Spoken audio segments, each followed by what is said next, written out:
Thanks for joining us. Talkline Network Radio, America's longest-running Jewish broadcast network, the voice of the Jewish community. Welcome to the podcast. You are now tuned in to this episode of our podcast. Today, we are going to interview some of the greatest and most influential minds in our field. And now, please welcome your host. You're listening to Talkline with Zev Brenner, America's premier Jewish broadcast on the air since 1981. And we're back. Shlomo Klein is with us. We're looking at some great tips. He's the publisher, the founder of Fleishigs magazine. I was going to say the chef of Fleishigs magazine, too, cooking up some great issues. And they cover what's happening, the Jewish culinary experience, not just Fleischig, anything that goes into your stomach or anything they're dealing with food and exotic, some kosher travel. That's what Fleishigs is all about. So, Shlomo Klein, good to have you back again. It's great to be back, and we've been getting some really nice feedback from people about the show. So I'm happy that we're talking about what people want to hear. So I got a call this morning talking about people want to hear. And this is not a religious podcast, but there are podcasts that deals with food issues. So their question they had to me was, what happened to the great Jewish deli, including non-kosher ones? You had the Carnegie Deli, you had some big ones. You had Second Avenue Deli, which, was kosher, but not glad kosher. So what happened to the deli? So which got me thinking is, what did happen to the kosher deli and what has replaced the kosher deli? What do people want to eat today? That's really the bottom line question. But let's start off with the deli, though. Mm-hmm. Okay. We're going to call you the Deli Lama. The Deli Lama. Okay, that's a good question. I think, first of all, you got to look at the roots of how deli started. Because it's called Jewish deli for a reason, literally. I mean, the Jews were coming in from Europe with our customs and our minhagim and our foods. And back in the day, I think deli was a cheap alternative.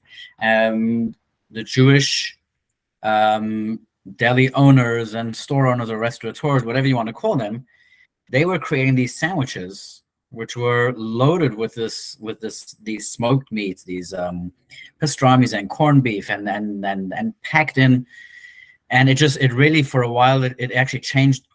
It established a whole category in the food culture, and it's fascinating to see. I think it definitely spread across the states, across the world.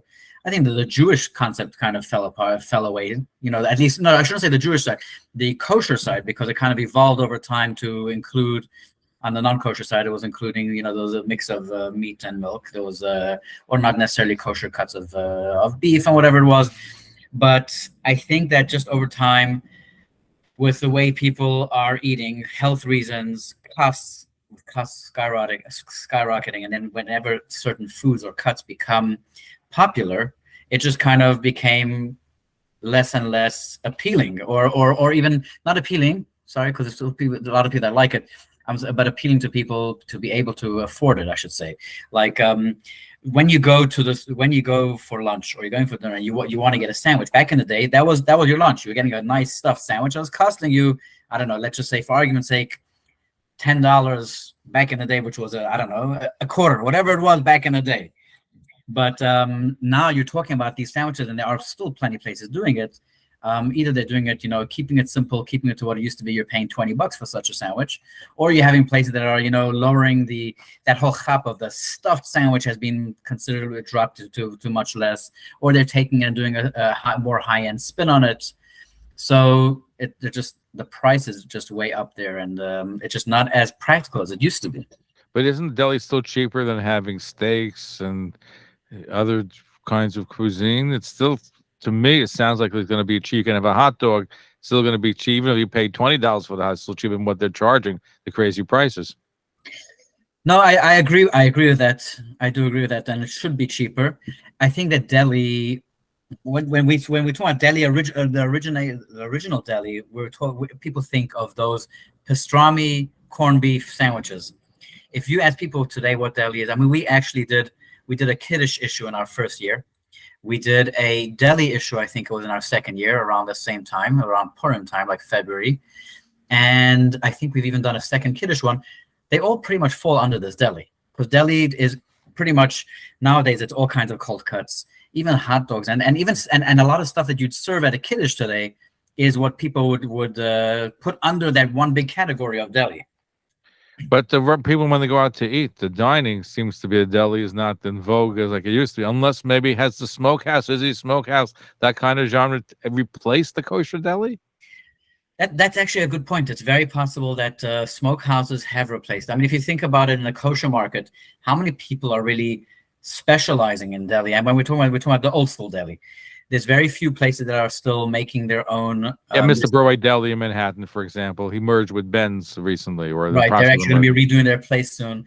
You have a place like Essen on Coney that they've been making. He's literally been curing and smoking his own pastrami and corned beef. You have places. Listen, you have one or two places here in the Five Towns. You have a place in Muncie. You have a place in Lakewood that actually is, again, barbecue and deli, and they've kind of gotten like fused together. So maybe you do have a point. So maybe, I mean, because it just seems like you don't have the big gigantic delis are not as prevalent as they used to be. Maybe the smokehouse. What's the most popular Jewish cuisine if you go out to dine? Is it Chinese? Is it Italian? Is it something else? What's the most popular one? Chinese is definitely up there. I don't know if it's necessarily for going out. Definitely for takeout. Barbecue is definitely trending and up there. But again, you're talking about like barbecue being deli. It's not the same, because like a barbecue brisket or even a barbecue pastrami, it's delicious. I love it.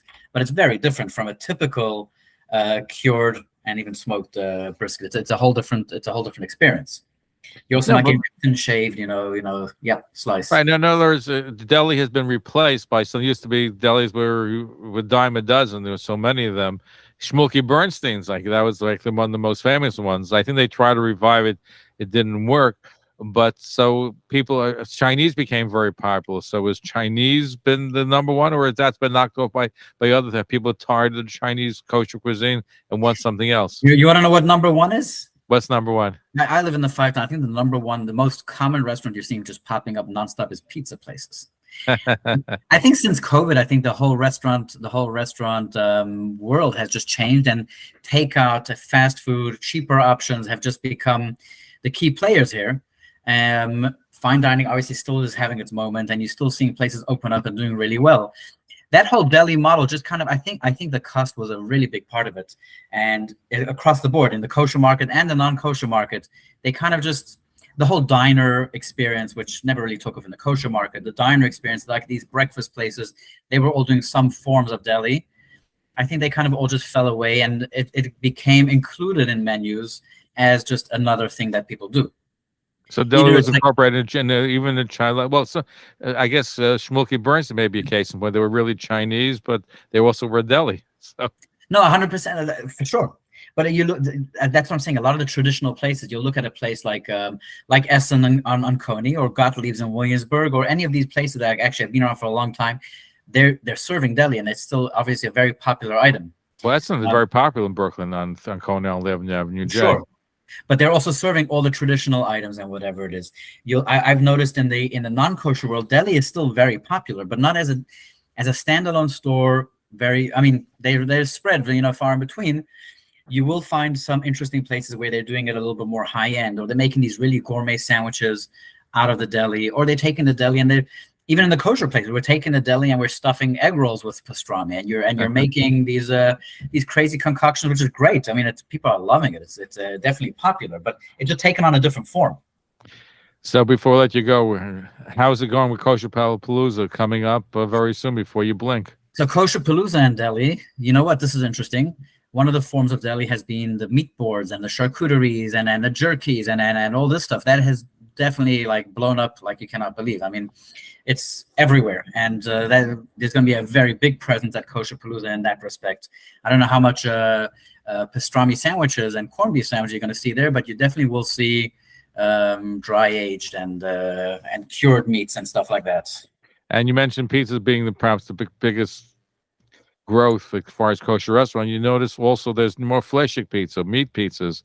Meat pizza has been trending for a long time, and also in different forms. You have the thin crust, with the different toppings. You have the thick crust, and it's been great. I mean, that's definitely very popular to the point that people are making that's become like a Shabbos option even.